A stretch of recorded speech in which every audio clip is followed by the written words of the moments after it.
매주 목요일 이 시간 대구 교육박물관의 김정학 관장과 함께 불교 문화에 대해 이야기해보고 있습니다. 김정학 관장님 어서 오십시오. 네, 선생님 안녕하세요. 네, 관장님 오신다고 하니까 제가 떨렸네요.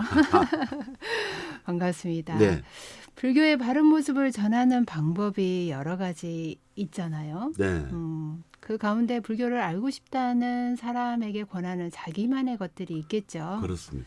네. 누구나 뭐 차도 있겠고, 누구는 음악, 그리고 누구는 여행, 그리고 답사, 그리고 저 같은 경우는 또 명상이나 참선, 네. 또 누구는 독서일 겁니다. 네. 여러분은 무엇을 권하고 싶으신지 궁금하네요. 관장님께서는 어떤 방식을 택하실 건지. 저는 책으로 불교를 이해하는 것이 제일 좋다, 제일 빠른 방법이다, 제일 효과적인 방법이다 이렇게 말씀드리겠습니다. 그러니까 종류를 불문하고 네. 어떤 것을 읽겠다는 종류를 불문하고 불교에 관한 그 지식을 접할 수 있는 게 책인데 책이 단행본도 있고요. 네. 또 잡지도 있고요. 네. 그리고 요즘은 이제 이북이라고 있잖아요. 네네. 이북도 있고요. 그런 방식으로 해서 어쨌든 정보를 자기 눈을 통해서 받아들이는 이게 불교를 이해하는 가장 저는 빠른 길이다 이렇게 생각합니다. 네. 관장님 이야기 들어보니까 그 이유, 특별한 이유가 네.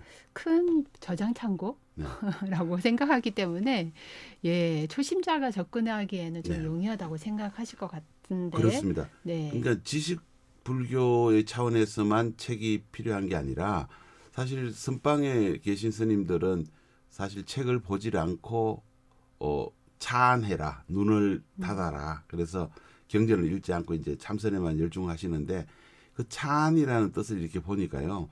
닫을 차자를 쓰지만 그게 훈이 닫을 차자만 있는 게 아니고 달랠 차자가 있습니다. 그러니까 눈을 달래는 거죠. 그래서 성철 큰 스님께서 그 생전에 그런 말씀하셨잖아요.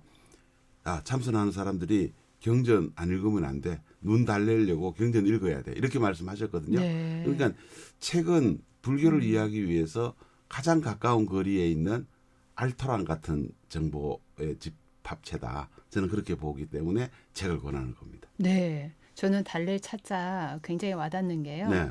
이렇게 참선하다 보면은 마음으로 마음을 봐야 되는 부분이 많기 때문에 네. 일단은 이렇게 안식에 닿는 그 네. 경전의 내용을 보면 조금 더 명료하게 정리되는 그렇습니다. 느낌이 맞습니다. 들거든요. 네.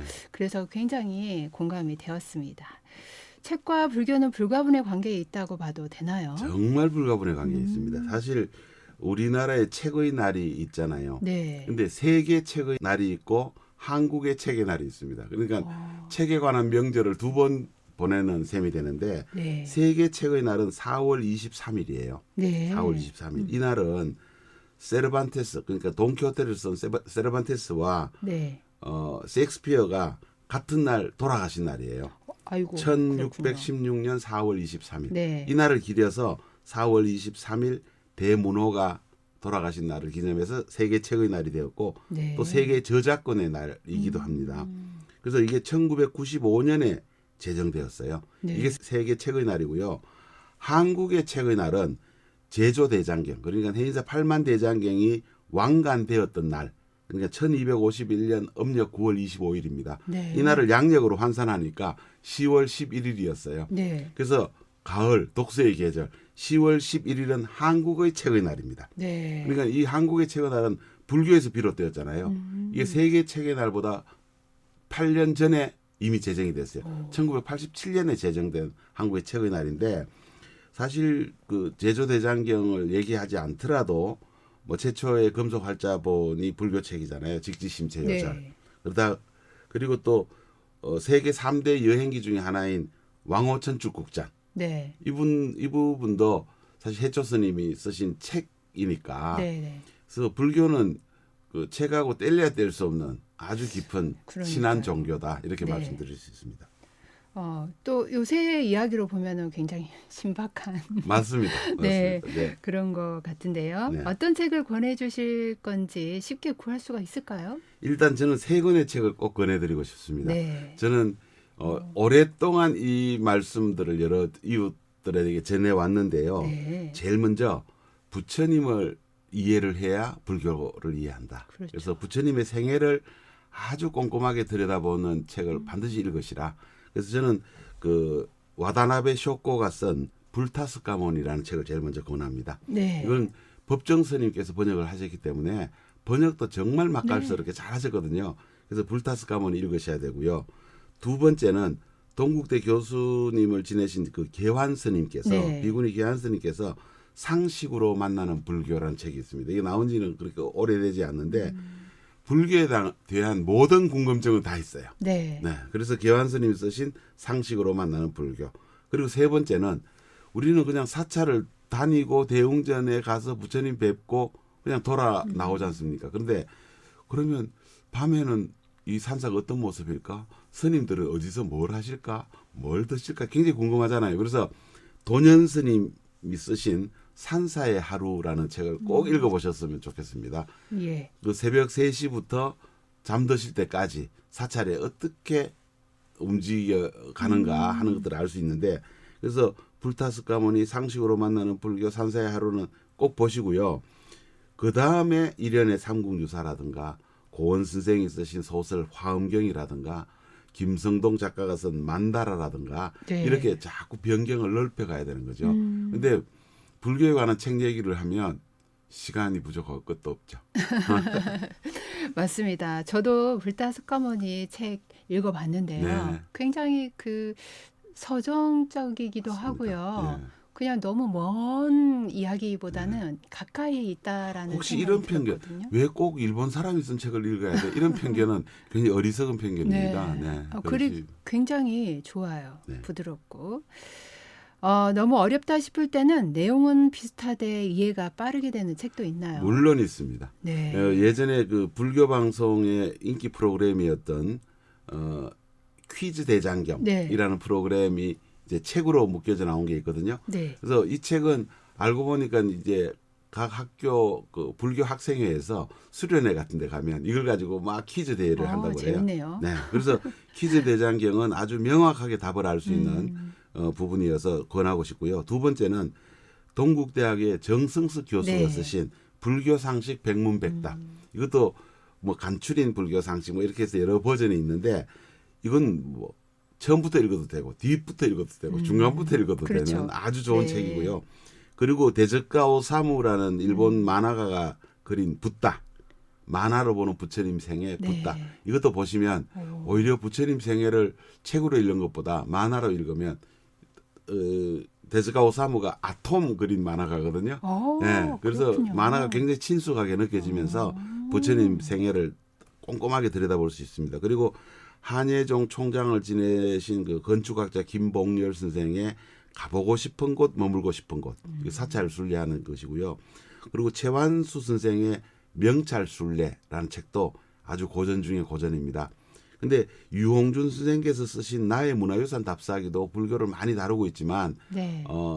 정말 불교에 귀의하는 마음은 최완수 선생 글보다 조금 떨어진다고 생각을 하니까 저는 최완수 네. 선생의 글을 권합니다. 예. 아이고, 우리 관장님께서 여러 가지 책을 또 소개해 주시니까 얼른 빨리 들여다보고 싶은 마음이 막 조급해지는데요, 마음이. 인터넷 시대에 책을 권하는 게 맞는 일인가 싶기도 한데요. 근데 책이 정답이거든요. 어. 예, 그래서 책의 그 모습이 바뀌었을 뿐인데요. 그러니까 정보의 모습이 조금씩 이렇게 바뀌고 있기 때문에 아까 이북도 나올 수 있고 뭐 잡지도 나올 수 있고 이렇게 되는데 사실 마시던 떠먹던 무슨 과일 주스 아닙니까? 네. 주스를 그냥 스트로로 먹어도 되고 숟가락으로 떠먹어도 되고 네. 그냥 마셔도 되는데 결국 본질은 과일 주스라고 생각합니다. 그래서 과일 주스를 먹기 위해서 다른 방법이 있을 뿐이지 그 책이 가지고 있는 고유의 정보는 그 아무도 훼손할 수 없이 가치로운 것이다 이렇게 생각합니다. 네, 저도 이북을 주로 많이 보는 편이긴 저도 해요. 그렇습니다. 네. 근데 눈이 좀 아프더라고요. 예, 종이책이 좀 책장 넘기는 소리도 좋고 네. 훨씬 저는 좀 좋다고 생각을 하는데 동의합니다. 네. 궁금한 걸 해결해주는 차원에서 가장 믿을 만한 것이 책인데요. 앞으로 어떻게 전개될지요? 요즘 챗 GPT라고 그래가지고 네. 뭐 모든 걸 다 해결해 줄 거라고 생각하는 그래서 아이들이 혹시 시험도 이렇게 치면 똑같은 정답을 가진 친구들이 많겠네 이제 이렇게 생각해서 사실 교육계가 조금 비상이 걸려 있는 상태입니다. 근데 챗 GPT가 여러 가지를 위협하고 있다고는 하지만 책은 정보의 가장 합리적인 수납 방법이라고 생각합니다. 그래서 이제 그 챗 GPT를 통해서 이제 그게 아닌 시대가 자꾸 변해 가는 거죠. 그래서 질문만 던지면 챗 GPT가 답을 가르쳐 주니까 그게 진리라고 생각하는데, 근데 그걸 받아봤을 때 이게 진리인지 아닌지 판단하는 것은 사람의 몫입니다. 그래서 불교를 자기 스스로 깨치고 익혀 나가야 되는데 챗 GPT가 주는 정보로 가지고는 위협하다. 저는 그렇게 보는 거거든요. 그래서 AI가 가르쳐 준 답을 판단하는 지식, 그 판단력, 이건 누구 몫이겠습니까? 바로 자신의 몫이라고 생각하니까 너무 디지털 시대 그 기기를 믿지는 마시라. 기기 네. 믿지 말고 불교로 들어오시라. 이렇게 말씀드리고 싶습니다. 네, 저도 챗GPT라는 이제 기사를 보고요. 네. 여러 가지 정보를 또 이제 알고 난 다음부터는 네. 오히려 불교에 입문한 분들께서 네. 마음의 힘이 강해질 수 있는 계기가 되지 않을까라는 생각이 역으로 생각하면 그럴 들었거든요. 수도 있죠. 네, 그래서 저는 챗 GPT가 쉽게 얘기하지 못하는 질문을 네, 만드는 제가 기회를 가지고 싶습니다. 네, 아주 유용하죠. 예, 질문을 어떻게 하느냐에 따라서 그렇습니다. 오히려 챗GPT가 헷갈려가지고 네. 혼란스러워서 답을 못 내놓는 그런 계기가 되리라 생각이 그래서 들고요. 불교는 평범하면서도 네, 정말 여러 가지가 섞여서 오묘한 맛을 내는 그런 뭐라고 그럴까요? 이렇게 쟁반에 담겨 있는 네, 먹거리라고 생각합니다. 그래서 네, 다 맛있는데 섞어 먹으면 더 맛있는 네, 그 불교의 세계를 책을 통해서 들어오시기를 바랍니다. 네. 오늘 관장님 말씀 감사합니다. 네, 고맙습니다. 지금까지 대구교육박물관 김정학 관장이었습니다.